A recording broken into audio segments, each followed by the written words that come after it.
idol, nandito na ako sa Barangay Pinueg, kung saan ako dati naglalaro ako ng basketball. So nung araw, mga 2000 mga 1999 to 2000, yun, naglalaro ako ng basketball dati dito.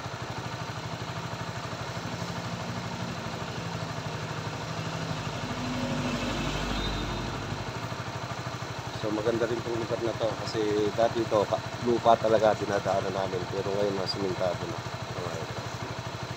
Tapos kung matatanaw nyo mga idol, itong tindahan na to, yan, nakakita nyo, saan ba?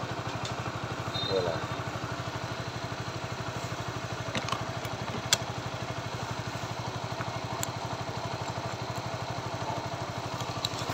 Itong mga tindahan na to dati mga idol, inuman.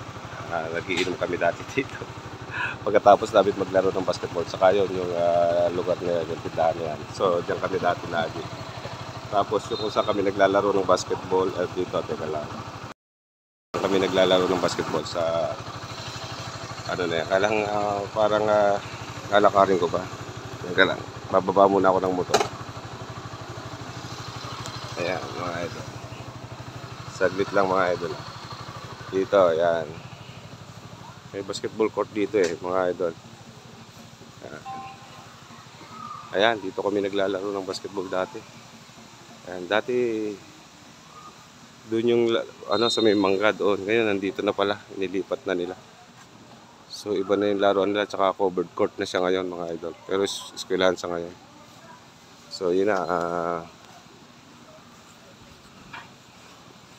balik na ako dun sa aking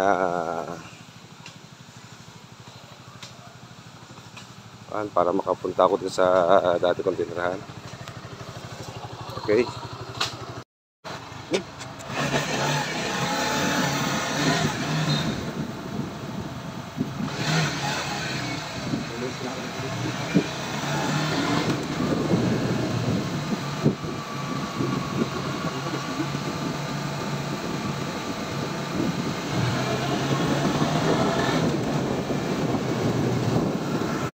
Marami nang pinagbago dito mga idol sa pinagmulan ko. Saan ako tumira nung araw. So, hindi ko alam kung kilala pa ako dito. So, bibili tayo dito kunwari ng Yossi. Parang charge na. Charge na.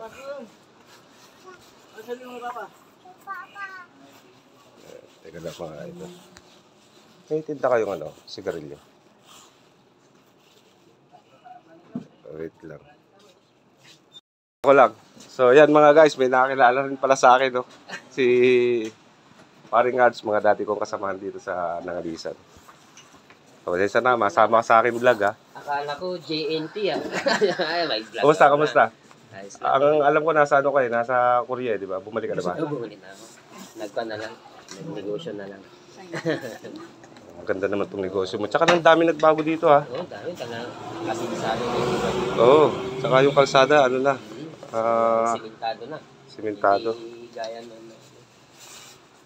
Pagkapanan akong JNT mga idol. Taga-deliver. Alam mo doon. Mag-parcel Ayan. Gusto kasi JNT dito. Ganun ba? Sige, update ko na lang kayo mamaya mga idol.